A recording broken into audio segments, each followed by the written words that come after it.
Hello, everyone, and welcome to Ask Better Questions, the podcast where we delve into the nuance of leadership and personal development. I'm your host, Peter, and today we're going to explore results-based coaching. So, how we coach our teams for better success, we'll discuss why coaching is important, and we'll also explain how to coach step by step. We will be delving into 5 key ways to be a better coach and obtain better outcomes for your team as well. But for those of you who are new here, I'm Peter Adams. I have over 20 years experience in leadership and consulting, and I'm a published author and speaker in the leadership space. My mission here is to help excellent leaders become exceptional leaders through a better mindset.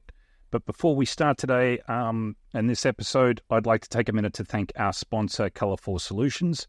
Now, Colour4 Solutions offer leadership training for people who have reached a ceiling in their leadership journey and want to achieve more without dedicating substantial time and effort.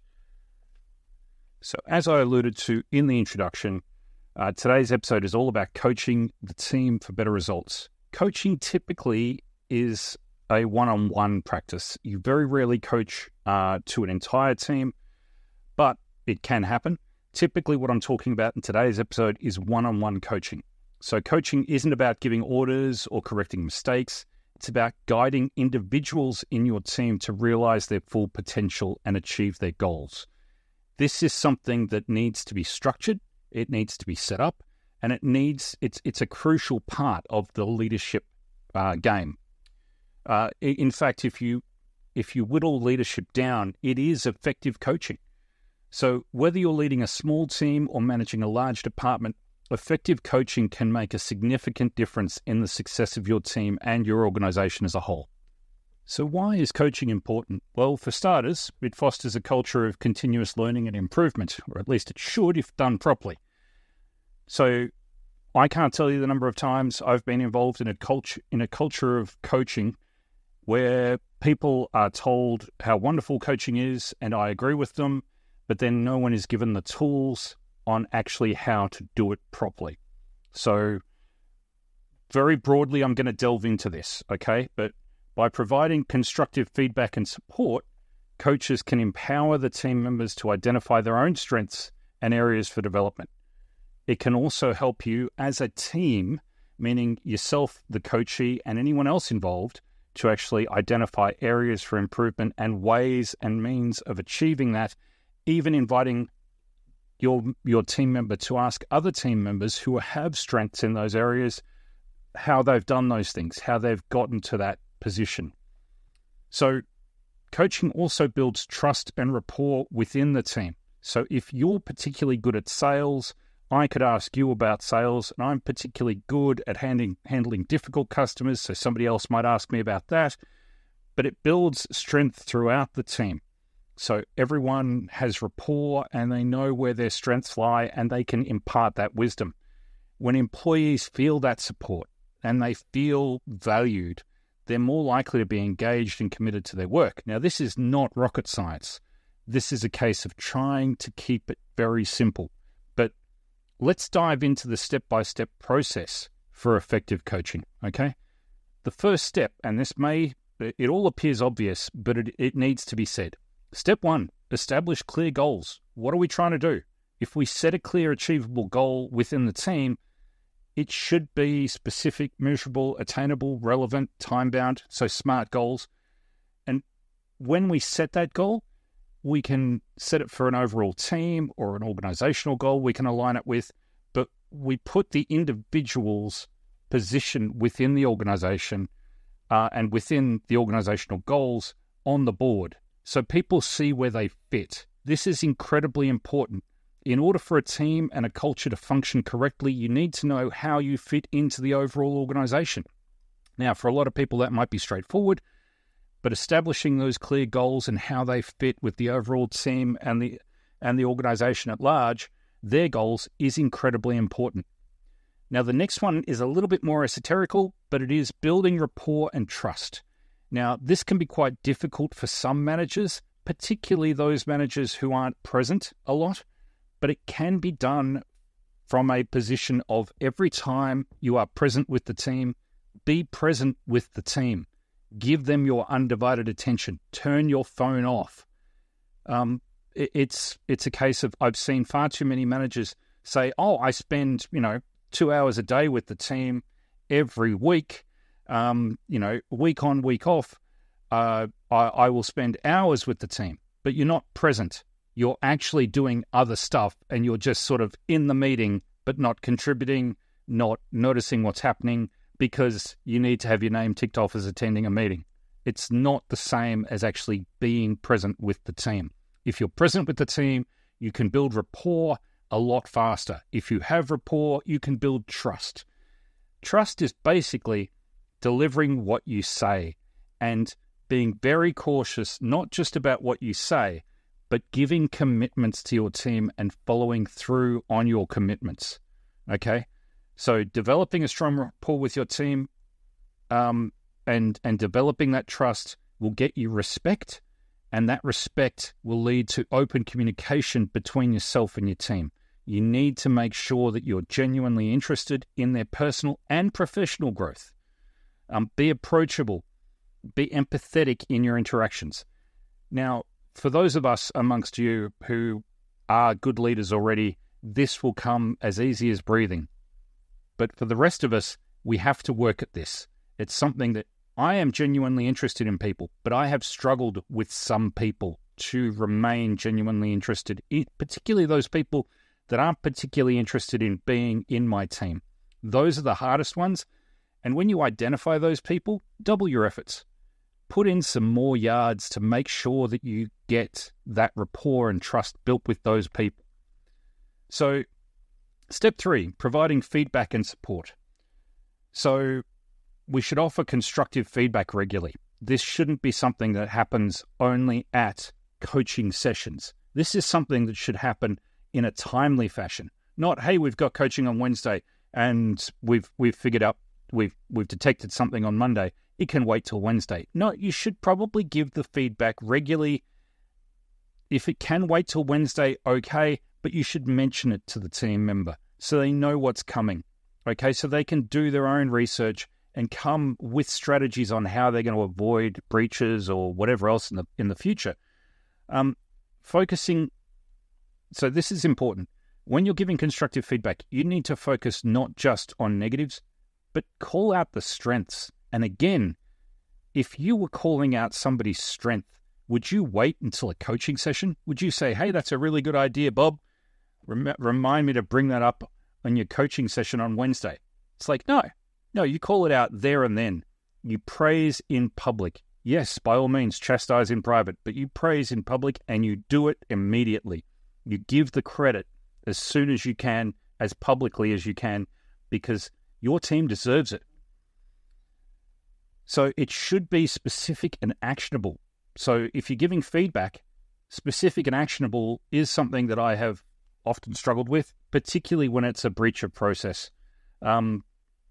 Mostly because the specifics and action are follow the process. But a lot of people fall down at that point. You need to dig into the whys. Why has this breach happened? Is somebody reading the process incorrectly? Go back over it, because I personally, back in the day, have had the same breach 3 times inside of 2 months, and I've been brought up on it every time, and they've gone, we're considering sacking you. And I've gone, well, can someone please go through and explain to me what the breach is? Oh, we've told it to you. And I've gone, yes, but if we go through it, so on my insistence, we've had somebody sit down and go through it with me. And what had happened was the way in which the policy was written was opaque. I was misreading it according to my senior management. So I then started to reread it. They, in fact, rewrote the entire policy based on my feedback. English is one of those... It's one of those languages that can have many, many variations on meaning with the same phrase. Punctuation matters. That saves grandma, if you know my drift. Okay, so step 4. We should encourage self-reflection. You can't always be there to coach somebody. But if you have that rapport and that trust, the person more often than not will know what feedback you would give. And if they are self-reflecting on their on where they're going and their goals, even their positive and negative feedback, then they can often come to the same conclusions that you would, and it saves everyone time and effort because your team know where it is that you're coming from. You are consistent and you lead in a consistent manner. So therefore, self-reflection often will bring the same results as actual coaching sessions. Step 5, celebrate successes and learn from failures. Again, with the self-evident stuff, but at the same time, I used to deal with a lot of bank traders, and they would say, let your profits run and cut your losses short. So for them, it was very easy to learn from failure. Very easy, because they were told, if you find yourself failing, stop. Stop out, stop. Don't buy back in. Don't do anything else. Just stop. Okay? But celebrate those successes. Let those successes run. Let them keep being successful. Emphasize any team member who's had a win and continues to have wins.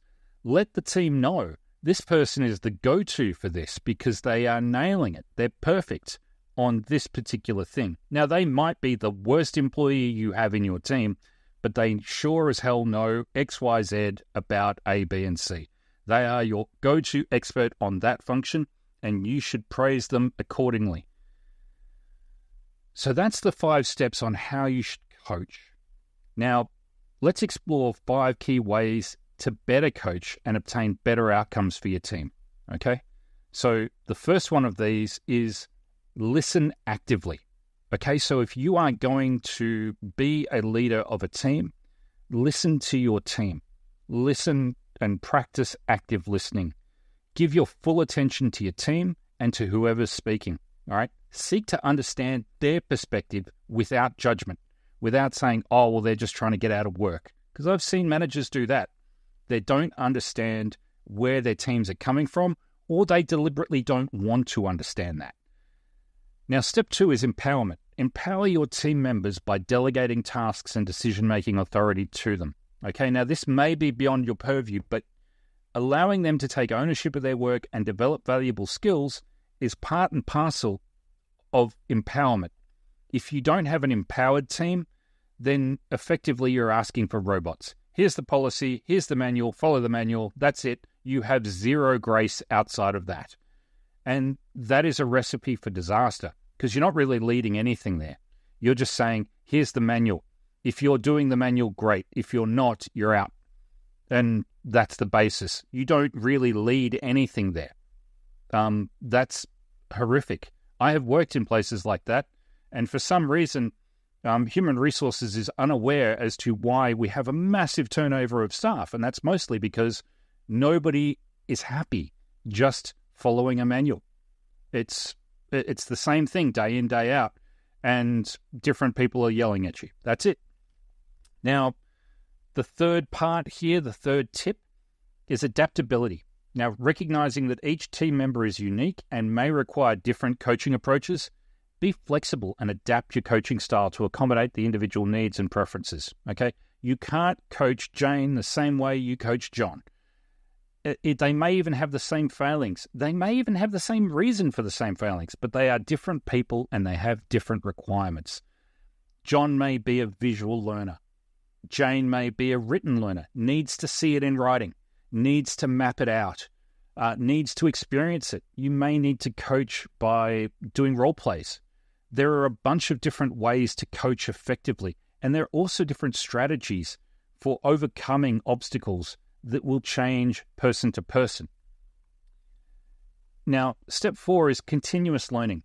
You should encourage any team that you're involved with to stay informed about the industry that they're in, their best practices, trends, new technologies, anything that will keep them up to date and give them guidance for their long-term role. And not just that, the organization as a whole. And the last one I've got here is lead by example.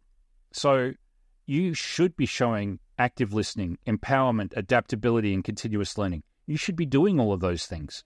You should be using the 5-step process I outlined in this podcast to do your coaching.